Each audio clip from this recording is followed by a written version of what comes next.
आदित्यनाथ सरकार ने अवैध घुसपैठियों के खिलाफ एक व्यापक और सख्त कार्रवाई का अभियान शुरू कर दिया है। ये प्लान न सिर्फ राज्य स्तर पर बल्कि राष्ट्रीय सुरक्षा के लिहाज से भी बेहद महत्वपूर्ण माना जा रहा है। सूत्रों के अनुसार सरकार पहली बार घुसपैठियों का केंद्रीकृत डेटाबेस तैयार करने की तैयारी में है, जो बायोमेट्रिक प्रोफाइलिंग पर आधारित होगा। ये कदम घुसपैठियों की दोबारा एंट्री को रोकने और उनके नेटवर्क का भंडाफोड़ करने के लिए डिजाइन किया गया है। योगी सरकार का घुसपैठियों पर फुल प्रूफ एक्शन प्लान तैयार है। पहली बार घुसपैठियों का डेटाबेस तैयार करेगी सरकार। तो यूपी में पकड़े जा रहे घुसपैठियों की बायोमेट्रिक प्रोफाइल बनेगी। सभी नाम नेगेटिव लिस्ट में दर्ज किए जाएंगे। नेगेटिव लिस्ट शेयर की जाएगी, दोबारा एंट्री नामुमकिन हो जाएगी। सीएम योगी की एंट्री इन्फिल्ट्रेशन नीति पूरे देश में मॉडल बनेगी। फर्जी पहचान पत्रों की हाईटेक स्कैनिंग, हर रिकॉर्ड होगा चेक। घुसपैठियों का फर्जी दस्तावेज बनाने वालों पर भी होगी कड़ी कार्रवाई। हाईटेक सिस्टम बताएगा कब से छुपकर रह रहे थे ये घुसपैठिए। फेशियल रिकॉग्निशन व फिंगरप्रिंट जिससे बनाई जाएगी प्रोफाइल। नेगेटिव लिस्ट के आधार पर सभी आईडी कार्ड पर रोक लगा दी जाएगी। यूपी में घुसपैठियों के पूरे नेटवर्क का भंडाफोड़ तय माना जा रहा है। तो यूपी मॉडल देश में एंटी इन्फिल्ट्रेशन ड्राइव की नई मिसाल बनने जा रहा है। कोई भी घुसपैठिया दोबारा सीमा पार ना कर सके, उसके लिए यूपी का मिशन घुसपैठियों का फर्जी दस्तावेज तैयार करने वाला नेटवर्क, जिस पर शिकंजा लगातार कसता नजर आ रहा है। फर्जी आईडी नेक्सस खत्म करने की तैयारी की जा रही है। कड़ी कार्रवाई तय, डिटेंशन सेंटर की सुरक्षा, अभेद परिंदा भी पर नहीं मार सकेगा।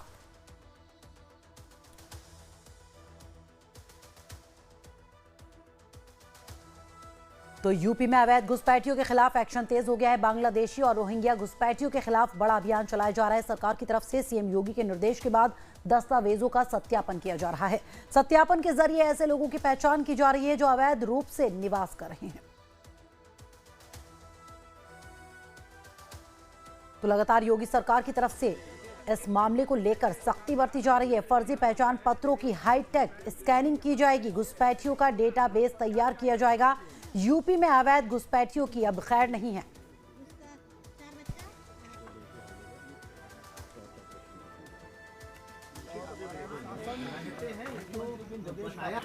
रखा मैंने भाड़ा वाला नहीं लेता, इसी तरह रखा। कोई भाड़ा वाड़ा नहीं, मदद करता। मदद करता कौन है जो मदद करता? कौन मदद करता? किसने बसवाया आपको इधर? 15 साल से आप रह रहे हैं, बता रहे हैं। कुछ तो भाड़ा वाड़ा देते होंगे ना इस जगह पे? नहीं। इस जगह पे कैसे चुने आप लोग? सबको तो बैठाया। सबसे पहले कौन आया है इधर? इसीलिए पता नहीं सर, इतना मालूम। 15 साल से रह रहे हैं, सबसे ज्यादा लग रहा है कि आप ही। नहीं, पैसा कमाने के लिए ठीक है, एक मान सकते हैं कि 1 साल रुके पैसा वैसा कमाया फिर वापस चले गए। 15 साल आप यहाँ रुके हुए कि क्या उद्देश्य से रुके हुए? नीचे कितने बच्चे हैं आपका? 4 बच्चे हैं। सबसे छोटे कौन है? आईडी नीचे छोटी लड़का।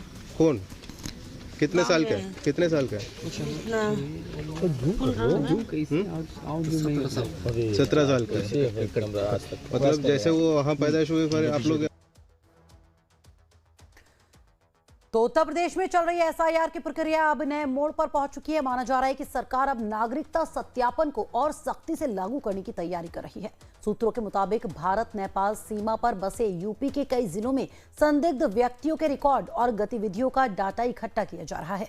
आशंका यह है कि फर्जी दस्तावेजों के सहारे बड़ी संख्या में विदेशी नागरिक न सिर्फ भारत नेपाल सीमा वाले जिलों में बस चुके हैं, बल्कि कई सरकारी योजनाओं का लाभ भी पाने के साथ वोटर लिस्ट में भी अपने नाम की एंट्री करा चुके हैं। ऐसे में भारत नेपाल सीमा पर बसे बहराइच जिले में भी हिंदू संगठनों ने झुग्गी झोपड़ियों में रहने वाले लोगों को देश के लिए बड़ा खतरा बताते हुए उनकी जांच की मांग की है। हिंदू संगठनों का मानना है कि घुसपैठ की यह समस्या सिर्फ जनसंख्या का सवाल नहीं, बल्कि कानून व्यवस्था, सुरक्षा और राष्ट्रीय हित से जुड़ा मुद्दा है। वहीं एएसपी ग्रामीण डीपी तिवारी ने कहा है कि शासन से निर्देश मिलने के बाद से जगह जगह जांच अभियान चलाया जा रहा है। संदिग्ध लोगों की जांच की जा रही है और अगर कोई भी दोषी पाया जाएगा तो उस पर सख्त कार्रवाई होगी।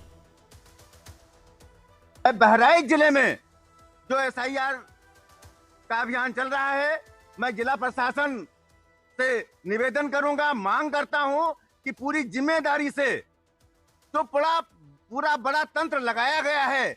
इसमें कोई भी भारत के नागरिकों की नागरिकता और उनका मताधिकार सुरक्षित रहे, और यदि कोई भी घुसपैठिया हमारे बहराइच में है तो उसको बाहर होना चाहिए। बहराइच में भी ये कार्रवाई चल रही है पुलिस की टीम और प्रशासन की टीम द्वारा, और लगातार हम लोग इस पे कार्रवाई कर रहे हैं और जांच चल रही है।